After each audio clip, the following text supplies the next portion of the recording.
most beautiful journey one can take in Jamaica today is to travel the road through the Blue Mountains, home of Jamaica's famous coffee. It's a whole new world high up here in the Blue Mountains, one of Jamaica's best kept secrets.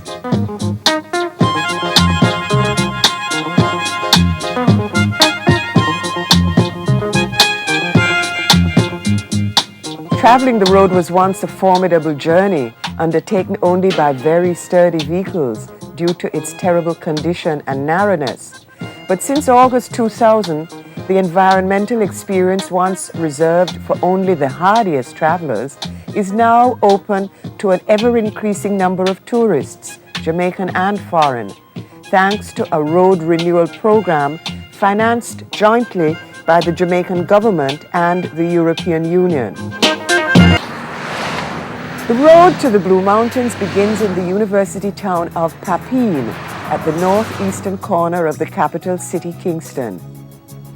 We set off driving towards Jacks Hill and Gordon Town.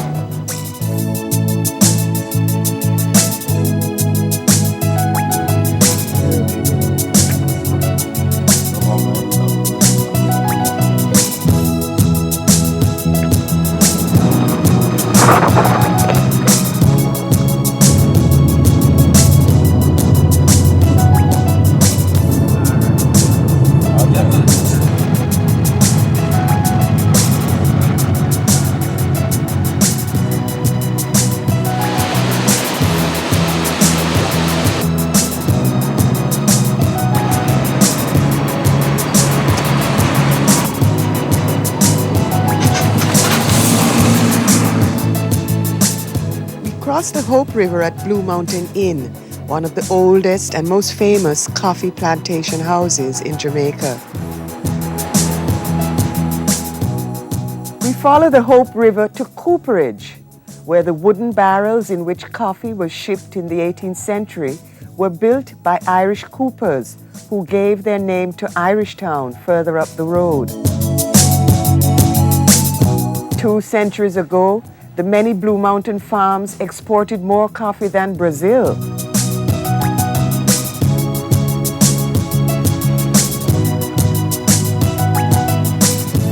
Coffee was introduced into the island in 1728 by then Governor Sir Nicholas Laws on his estate at Temple Hall. Coffee grew well in the temperature and soil of these mountains and was soon being extensively planted. In the early 19th century, coffee production increased greatly, and after the abolition of slavery in 1838, many former slaves living in the hills grew coffee among their crops and sold the surplus to bigger estates. Production in these early decades reached quantities never since equaled.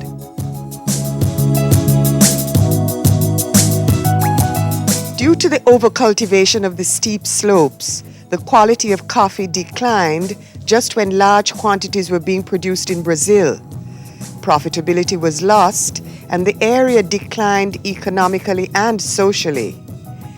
But in the last 20 years, there's been a huge growth in popularity of Jamaican Blue Mountain coffee, considered the world's best, and coffee production has increased. We have to stop. Come on, let's stop. Okay. Right here, right here.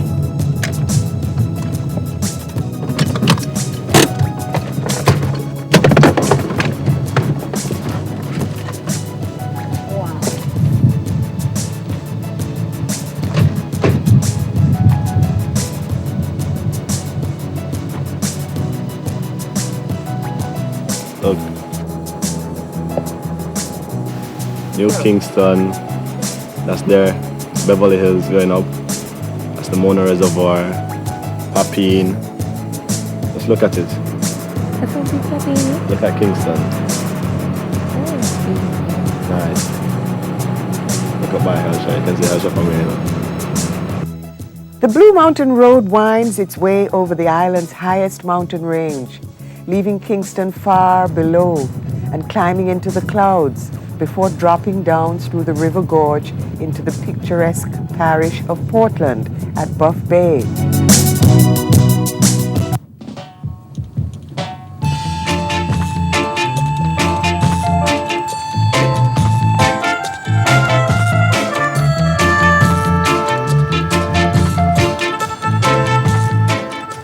Mountain Range is one of the longest and highest continuous mountain ranges in the Caribbean, with the highest peak at 7,402 feet. The Blue and John Crow Mountains have become a favorite recreational area for nature lovers, hikers, and bird watchers. A wide variety of unique trees, flowers, and birds are to be found here and nowhere else in Jamaica.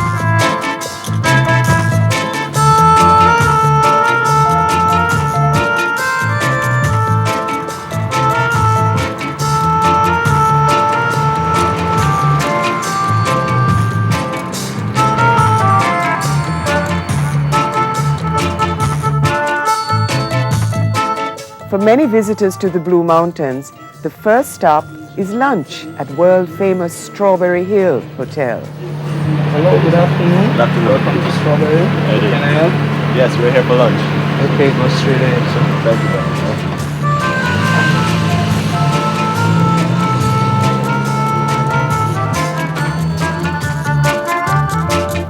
much. Here, music mogul Chris Blackwell, who introduced Bob Marley and the Wailers to the world, has created a modern resort in the mountains for his celebrity friends who love its beauty and seclusion.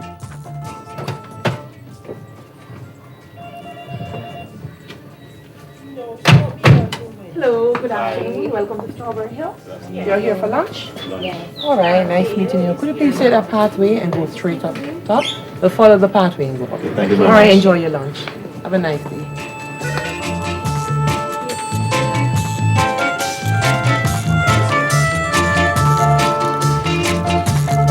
Pretty. Look at that tree.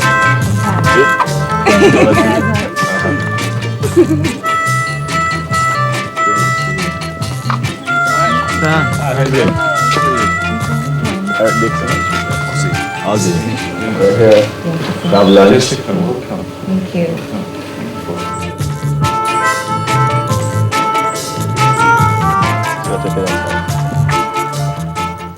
The hotel is a cluster of secluded cottages around a central great house built in the old style of Jamaican wooden architecture.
What's that?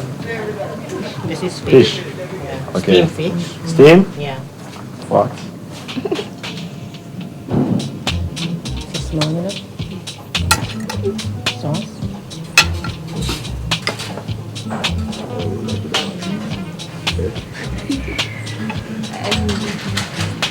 Stir fry? No, Steam. the steam. Sorry. Stir fry.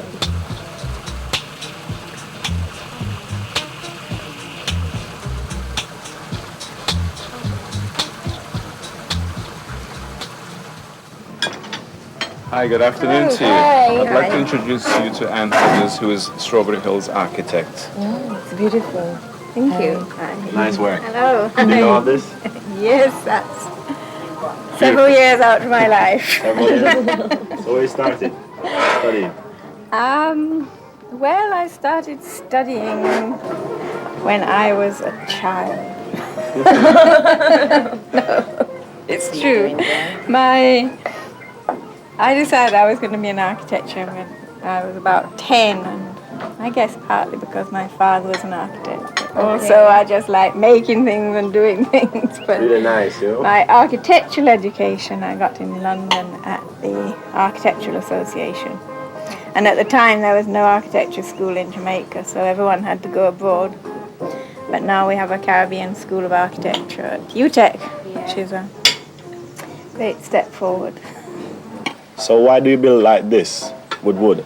The architecture of Strawberry Hill is kind of a traditional Jamaican architecture, in that it's an architecture that works with the climate very naturally, in that the solid parts, the concrete parts, which I suppose in the old days used to be the stone parts, are in the centre of the building, and they're solid and anchor the building. And then around it, it's kind of wrapped with a lighter structure, which is the verandas, and that keeps the solid part cool and gives you somewhere to sit out and enjoy your lunch.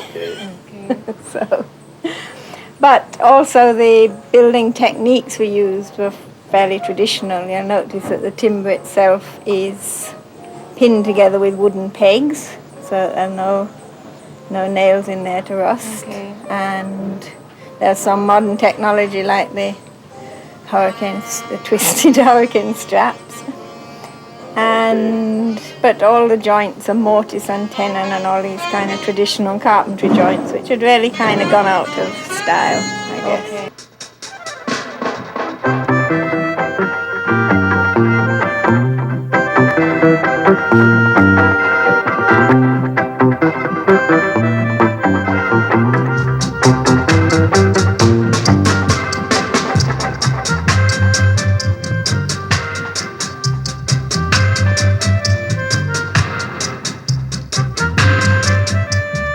Strawberry Hill provides some sweeping views of the cloud-topped mountains.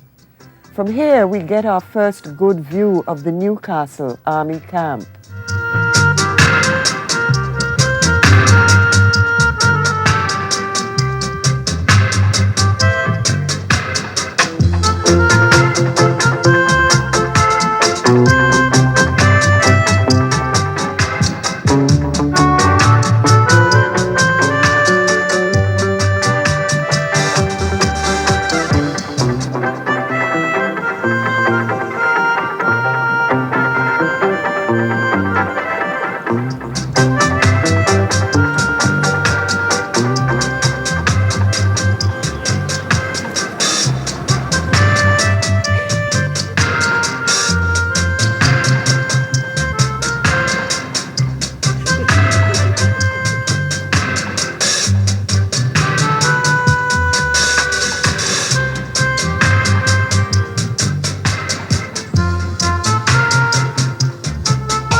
This great stone retaining wall leads us to Red Light, the small community closest to the Newcastle camp.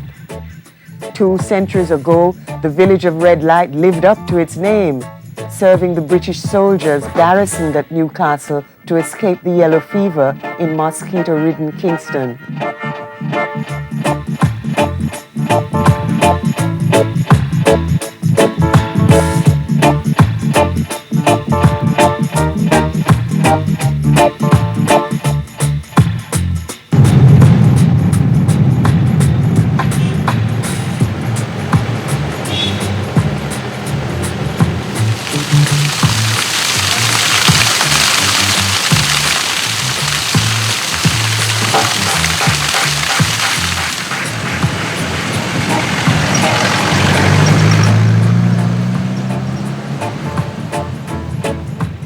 Blue Mountain area is a protected reserve. It is part of Jamaica's Spinal Forest project, which will create a biological corridor along the island's central mountain ridge to increase the habitat for both plants and animals and establish a sustainable ecotourism base.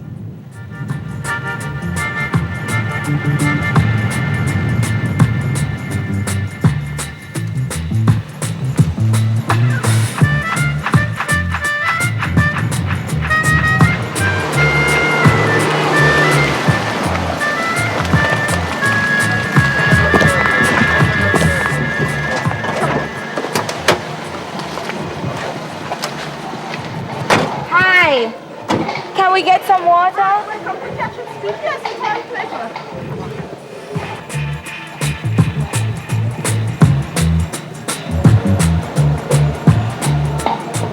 Okay, the water comes from up in the mountain there, right down in the tickets there, above the cafe, right there. There's a tank over there, and then pipe down to here.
Visible from Kingston by day and night, the colony of army buildings at Newcastle was established in 1841 as a hill station for British soldiers stationed in Kingston.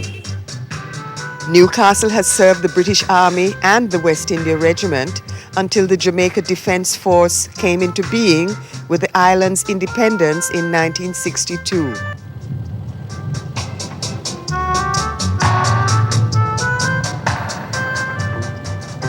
Drive carefully through the Newcastle camp.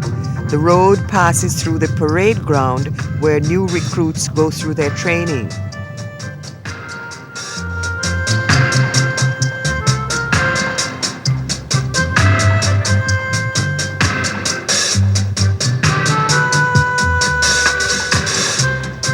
Stop and pay respects to the officers in charge, and they may share with you some of the military history of this unusual, isolated outpost.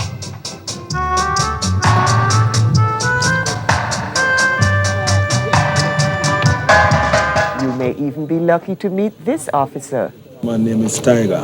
Who treasures a photo of Ethiopian Emperor Haile Selassie because, he explains, the emperor was a soldier.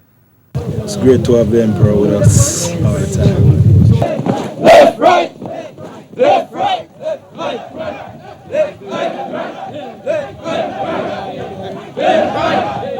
left, right, left, right, left, right, left, right, left, right, left, right, left, right, left, right, left, right.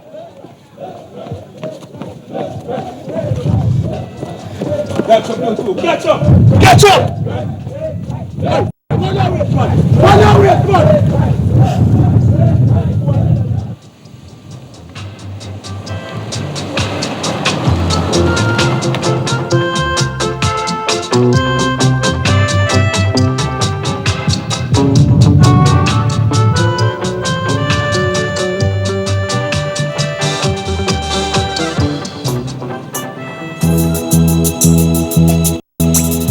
The sign made us curious, so we decided to take a detour along the Greenwich Road. Behind high walls, well-trimmed hedges, and exotic flowers are some exclusive and palatial homes.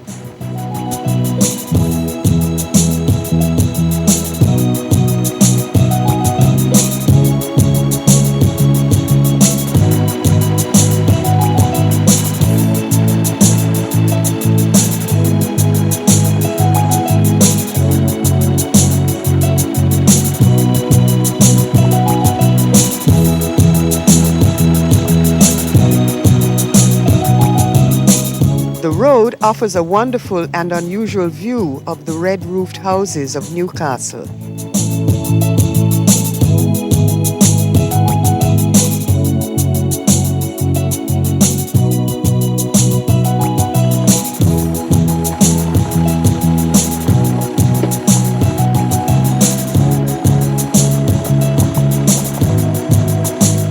A farmer passes with bundles of blue agapanthus and white Bermuda lilies for sale to Kingston's florists.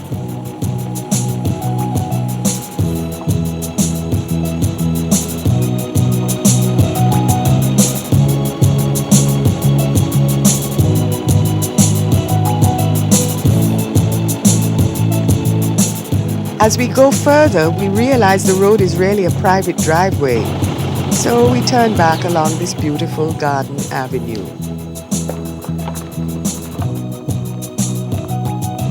There was lightning, but no rain.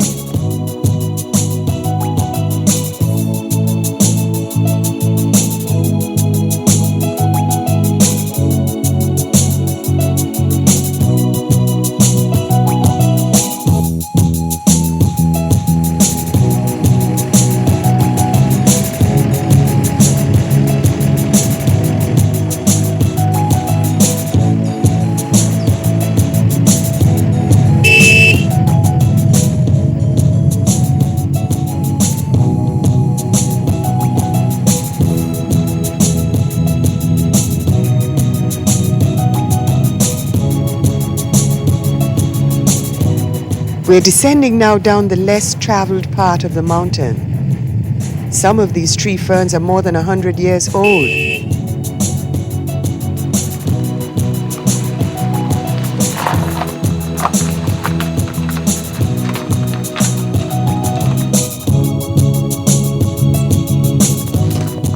You shouldn't pass the gap without stopping. It's a very special place, and so is its proprietor, Gloria Palomino, a passionate environmental godmother of the Blue Mountains. I gather you have reservations for high tea this afternoon? Yes, we do. Good. Our waiter will take you to your table. Would you go that way, please? Okay. Thomas, would you?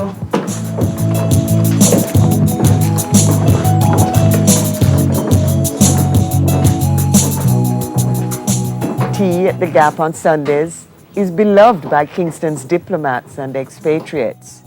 Where else can you dine with hummingbirds?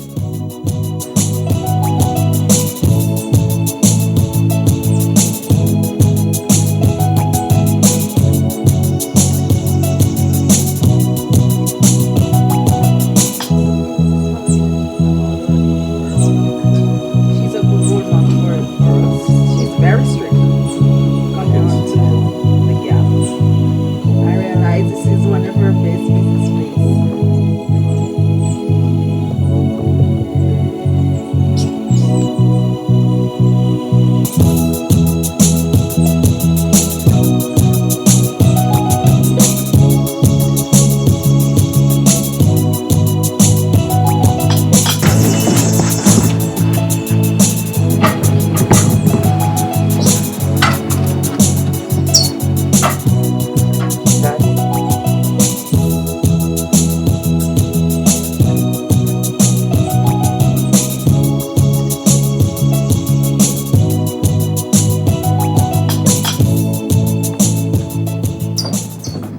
Hi, I see you're having ackee and saltfish instead of your high tea. Yes. How is it? Very good. Can I sit and talk with you? Sure. Thank you. Just wanted to know how you found out about the Gap. Well, some friends of ours came here last year, so, you know, they told us how good it was, so we thought we just had to come. Oh, wonderful. They also told us that you're a leader in the environmental preservation. Okay, could you just... Well, I try my best.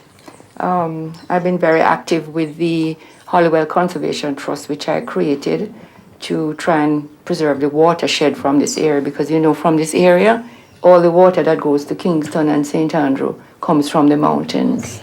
So I'm very much interested in the environment. It's such a beautiful area. Oh, yeah. I don't want to see it go to go to rack and ruin. Yes, the hummingbirds became natural because what I did was I started to set up these feeders. At first they wouldn't really, you know, it was very strange to them. But now after 10 years, I mean, if it's empty, you hear a racket because they want their food. So, and because of that, I think they are propagated more because the fact that they can get food. Well, the signs that you see coming up from, say, Irish Town, I have to admit I'm not solely responsible. It was a few of us, citizens, Mrs. Danny Williams for one, Hester Rousseau and myself. We got together and Scientex volunteered to do the signs for us at a minimal cost. And I think having the signs up there have made a big difference in the garbage that we see on the road. We have a lot of endangered species up here, all in these, I think they're called montane mountains, like orchids, which are only grown here, birds that are only seen here. And in this particular area, it's designated as an official birdwatching area of Jamaica. And we have lots of birdwatching groups that come down and watch birds year-round, especially when they're migrating from the north to warmer climates, and you see all the different birds. If any development is going to take place in the mountains, it should be very, very sustainable. We don't want, it should not be overrun constantly. It should be developed in a very nice way in keeping with the whole environment up here.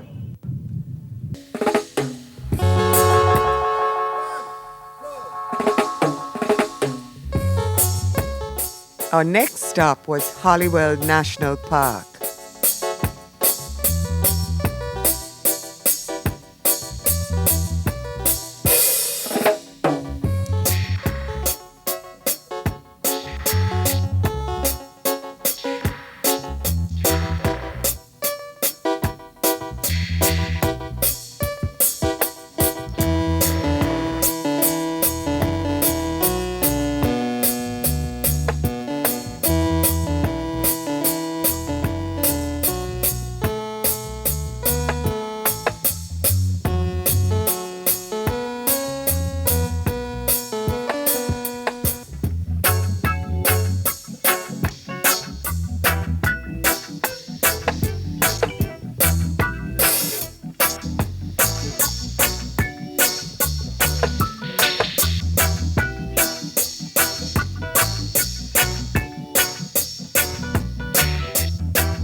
You can rent a log cabin at Hollywell or pitch a tent at one of the campsites popular with hikers, students, and weekend groups. There are guides for the many nature trails that begin at Hollywell, and the picnic areas are popular with Sunday family outings.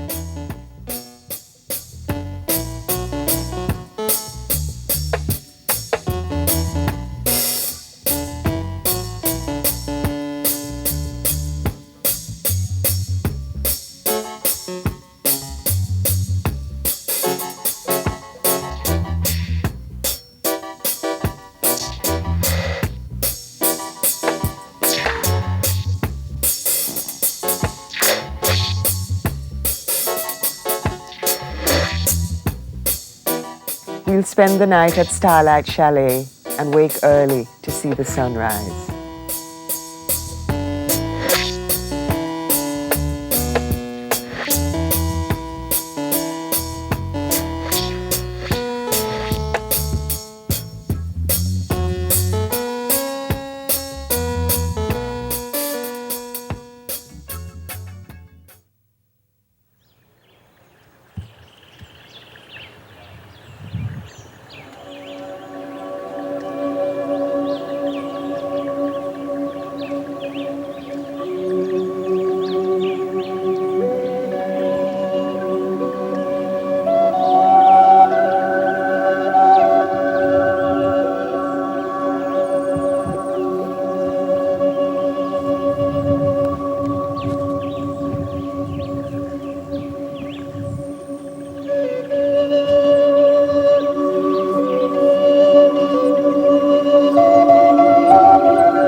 On the road again, going downhill through the protected Maho forests.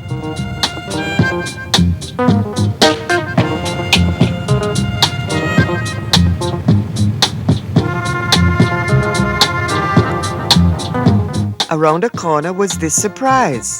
Tourists setting off on a downhill bicycle tour. Yeah, man!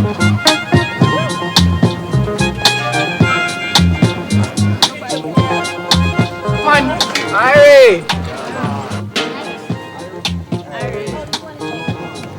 Next picture together. Oh, you made it, babe. Finally. You gotta stay here, Miss Tracy.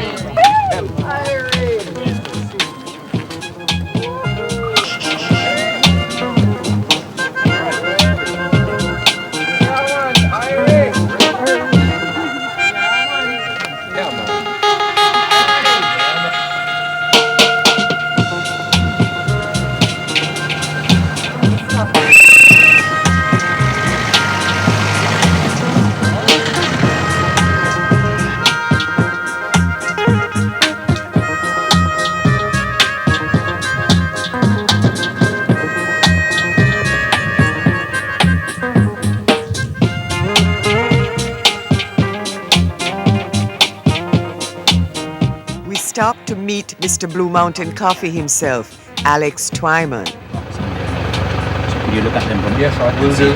This is the coffee, which we picked yesterday, and is now heading off to the factory for processing.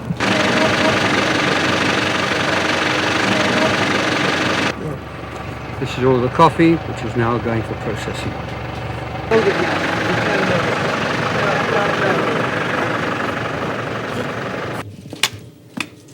See all the ladies down here picking coffee, or they were.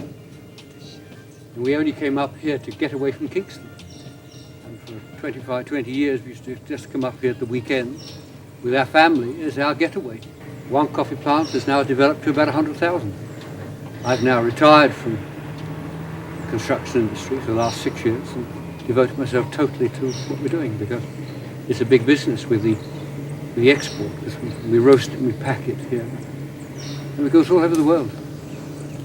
This year we will produce about 35,000 pounds of exportable green coffee.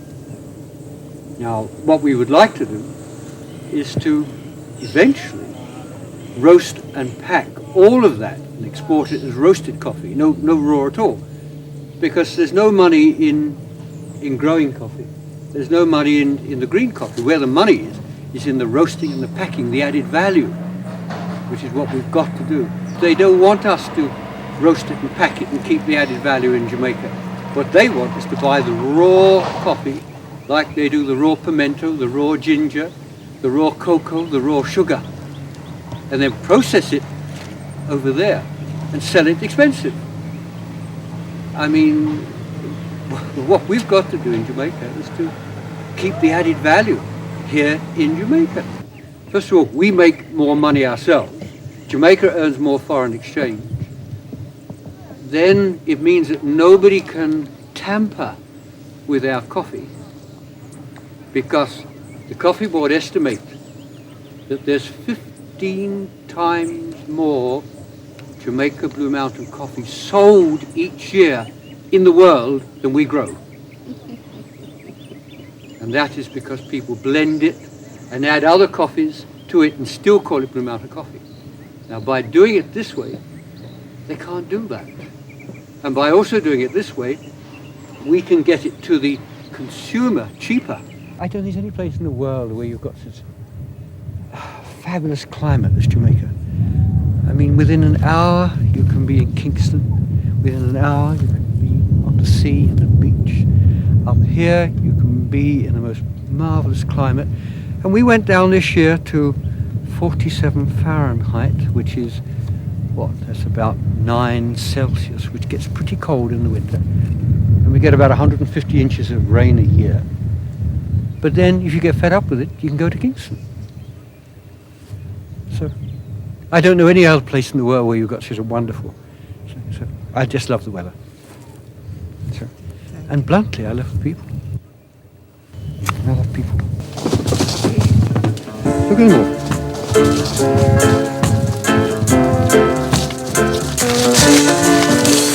I keep approximately 25 women employed all the year round. Then when we get the peak crop like we're now just in, I will then augment that with another 15. So this week we've got 45 people here working. And Miss Pamsey is the expert. She picks more coffee than anybody else on this farm in a day. She's the expert. And when you watch her, don't think it's easy. Let me tell you. It's very difficult picking coffee. Because if you pick them wrongly, you've ruined next year's crop. All right? It's a very highly skilled job. Look at her underneath there, finding the coffee. Look, she's finding the coffee underneath there. It's called a tree fern, this plant here. Yes. And it is the oldest living plant in the world. It is what the dinosaurs used to feed on 65 million years ago. And it is also the basis of all fossil fuel, coal, oil, all from this plant here.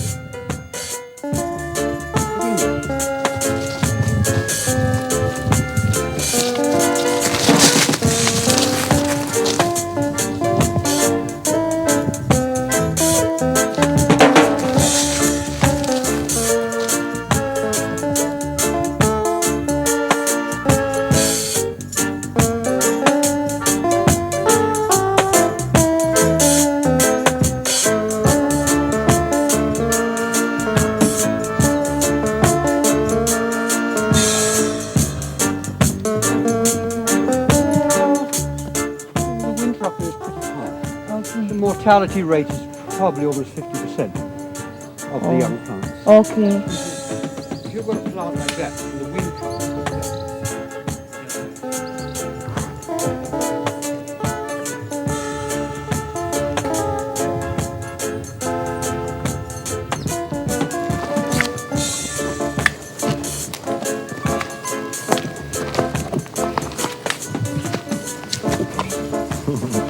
Let me take a bite of that.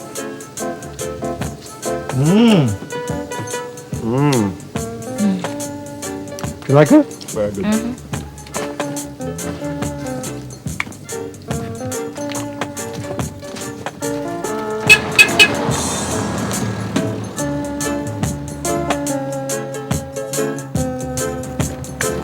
My wife is, if you have time, you'd like to go back to the coffee.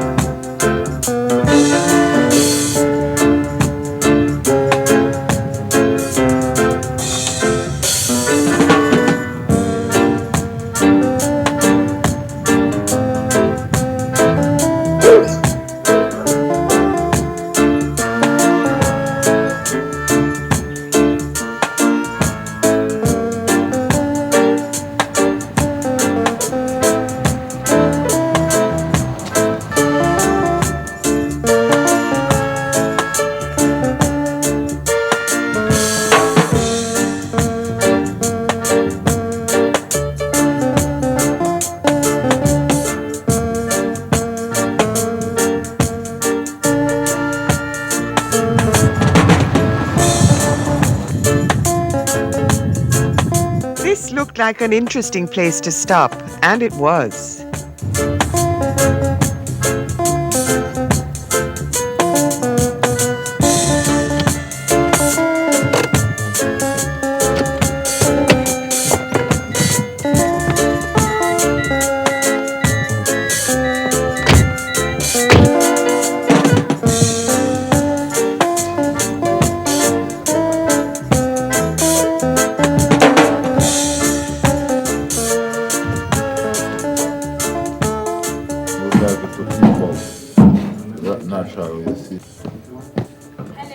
Yeah, Rastafari. Here at Section, the Dennis family still prepares coffee in the traditional way.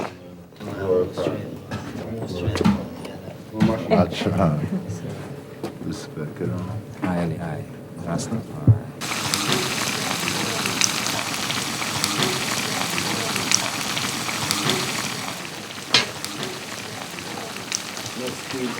Well, still a old fashioned way, I guess it's better still, you know. Give what the coffee the same aroma from the whole in taste, you know. So you're not tired of planting coffee all year through? No, not really. We plant coffee straight in the cars. I think we love watch grow. You love to do it? Yeah, I love to see the plants and grow, you know. Because it's a glorified thing, you know. See it. Farmer to go around in the field and walk around and pick them one by one like that. You know, the cherry beans. So you know it go. It's a very hard work.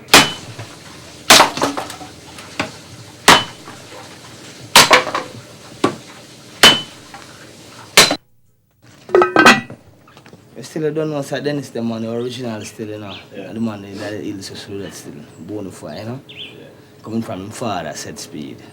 Also, the coffee was passed down from... Yeah, man, original, yeah, man, straight. It's a family tradition still, you know. Straight up, you know. Huh? How far can you retrace it to?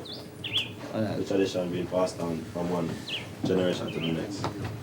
About 103 years, man. 103 years? About 103 years. The tradition they look for. So you enjoy doing this? Straight. I don't know. That's why my feet, I look bread from her, I look food still, you know. Yeah. Straight up, you know. So I have to keep it flowing still, you know. Take it out of the fire and put it into the mortar.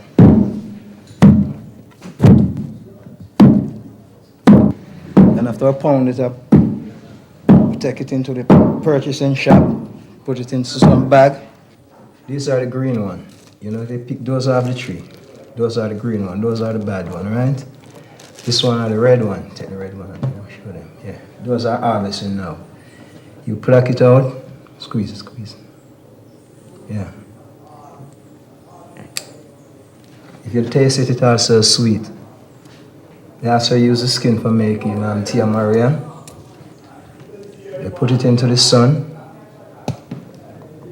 Yeah, those are they put into the sun for dry for 3 weeks. After they dry for 3 weeks, you put it into a wood mortar.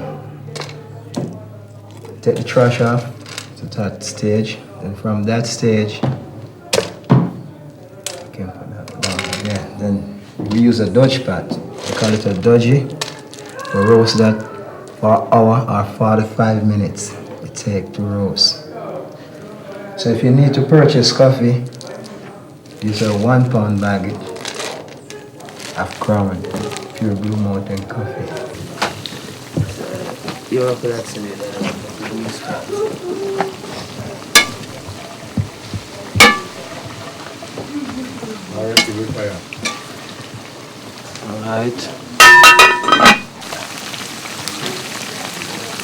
Next week. So they don't know about the waterfall. Oh, I know. Well, they don't love to shot down there. Yeah, man. See, that's a lovely man, you know? Yeah, man.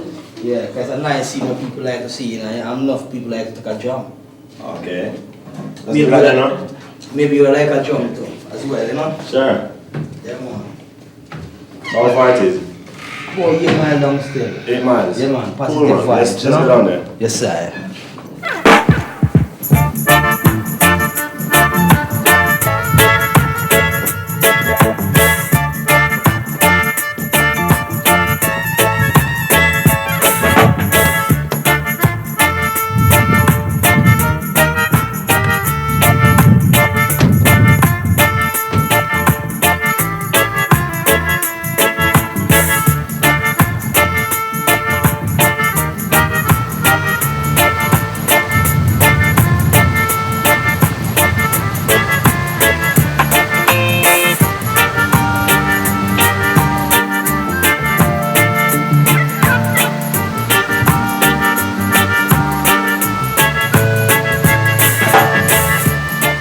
There are 18 waterfalls along this stretch of the road. Here are 8 of the prettiest.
At the end of this road was the last and most beautiful waterfall.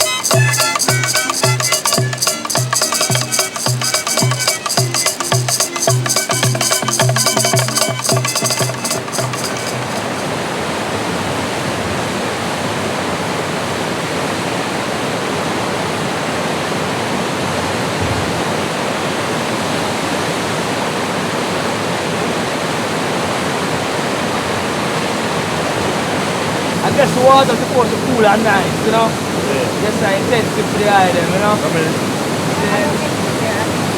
Yeah.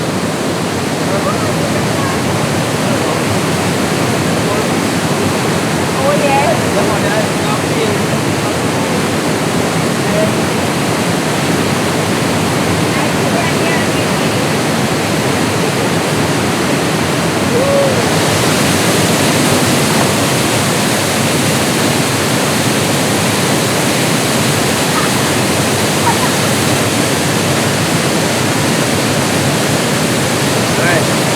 So it's strong.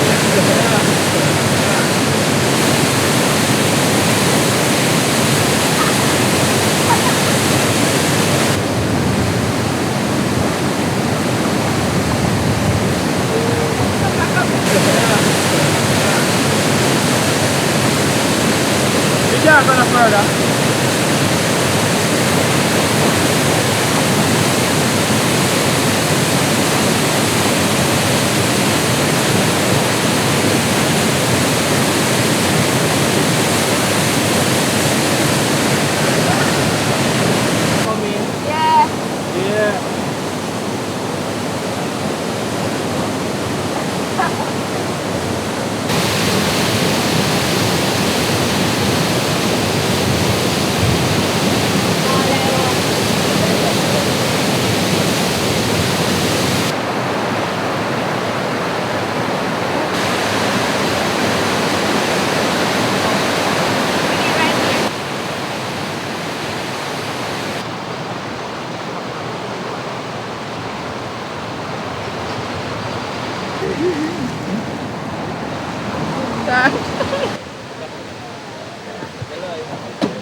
The waterfalls flowed into the wide river, traveling down to the sea at the pretty little town of Buff Bay.